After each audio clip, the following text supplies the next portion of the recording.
ఇప్పటి జీవనశైలిలో చాలా మందికి మోకాళ్ల నొప్పులు, కీళ్లవాపు, నడవడంలో ఇబ్బంది సాధారణ సమస్యగా మారింది.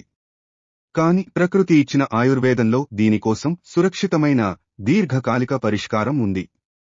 మందుల తయారీ గురించి కల్ప వృక్ష ఆయుర్వేద ఫార్మసీలో మోకాళ్ల నొప్పుల కోసం ప్రత్యేకంగా తయారుచేసే మందులు పూర్తిగా ఔషధ మొక్కలతో తయారు చేస్తాం.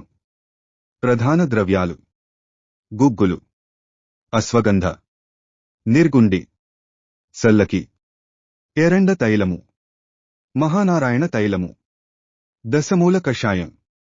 ఈ ఔషధ ద్రవ్యాలను శుద్ధి చేసి సంప్రదాయ పద్ధతిలో కషాయం, గుళికలు, లేపనాలు, ఆయిల్స్ రూపంలో తయారు చేస్తాం. శరీరంలో వాత దోషాన్ని తగ్గించి కీళ్లలో లూబ్రికేషన్ పెంచే విధంగా ఇవి పనిచేస్తాయి. చికిత్స విధానం: రోగి స్థితిని పరిశీలించి 3 విధాలుగా చికిత్స ఇస్తాం. 1 అంతర్గత మందులు, గుళికలు, కషాయాలు. 2 బాహ్య లేపనం, ఆయిల్ మసాజ్, లేపనం. 3 పంచకర్మ విధానం, అవసరమైతే ప్రత్యేక థెరపీ. ఇవి నొప్పి తగ్గించడమే కాదు, కీళ్ల బలం పెంచి మళ్లీ నడవగలిగే శక్తి ఇస్తాయి. సిద్ధ వైద్యం, రెడ్డి చంద్రశేఖర్ గారు.